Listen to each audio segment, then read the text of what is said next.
एक समय की बात है। एक राज्य में एक प्रतापी राजा राज करता था। एक दिन उसके दरबार में एक विदेशी आगंतुक आया और उसने राजा को एक सुंदर पत्थर उपहार स्वरूप प्रदान किया। राजा वह पत्थर देख बहुत प्रसन्न हुआ। उसने उस पत्थर से भगवान विष्णु की प्रतिमा का निर्माण कर उसे राज्य के मंदिर में स्थापित करने का निर्णय लिया और प्रतिमा निर्माण का कार्य राज्य के महामंत्री को सौंप दिया। महामंत्री गांव के सर्वश्रेष्ठ मूर्तिकार के पास गया और उसे वह पत्थर देते हुए बोला, महाराज, मंदिर में भगवान विष्णु की प्रतिमा स्थापित करना चाहते हैं। 7 दिवस के भीतर इस पत्थर से भगवान विष्णु की प्रतिमा तैयार कर राजमहल पहुंचा देना। इसके लिए तुम्हें 50 स्वर्ण मुद्राएं दी जाएगी। 50 स्वर्ण मुद्राएं की बात सुनकर मूर्तिकार खुश हो गया और महामंत्री के जाने के उपरांत प्रतिमा का निर्माण कार्य प्रारंभ करने के उद्देश्य से अपने औजार निकाल लिए।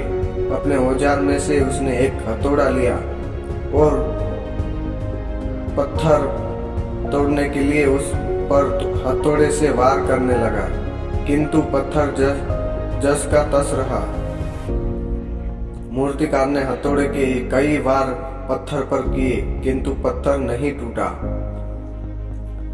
50 बार प्रयास करने के उपरांत मूर्तिकार ने अंतिम बार प्रयास करने के उद्देश्य से हथौड़ा उठाया, किंतु यह सोचकर हथौड़े पर प्रहार करने के पूर्व ही उसने हाथ खींच लिया कि जब 50 बार वार करने से पत्थर नहीं टूटा तो अब क्या टूटेगा।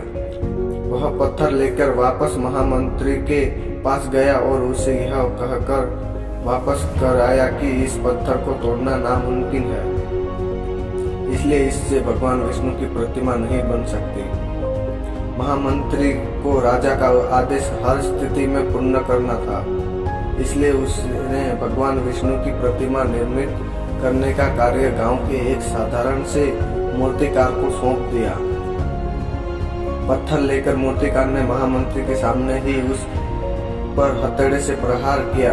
वह पत्थर एक बार में ही टूट गया। पत्थर टूटने के बाद मूर्तिकार प्रतिमा बनाने में जुट गया। इधर महामंत्री सोचने लगा कि काश पहले मूर्तिकार ने एक अंतिम प्रयास और किया होता तो सफल हो गया होता और 50 स्वर्ण मुद्राओं का हकदार बनता।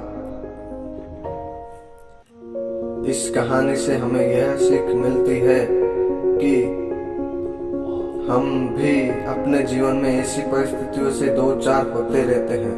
कई बार किसी कार्य को करने के पूर्व या किसी समस्या के सामने आने पर उसका निराकरण करने के पूर्व ही हमारा आत्मविश्वास डगमगा जाता है और हम प्रयास किए बिना ही हार मान लेते हैं।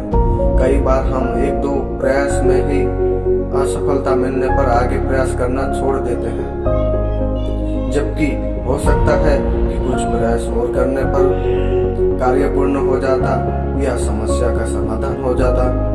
यदि जीवन में सफलता प्राप्त करनी है तो बार बार असफल होने पर भी तब तक प्रयास करना नहीं छोड़ना चाहिए जब तक सफलता नहीं मिल जाती। क्या पता जिस प्रयास को करने के पूर्व हम हाथ खींच लें वही हमारा अंतिम प्रयास हो और उसमें हमें कामयाबी प्राप्त हो जाए।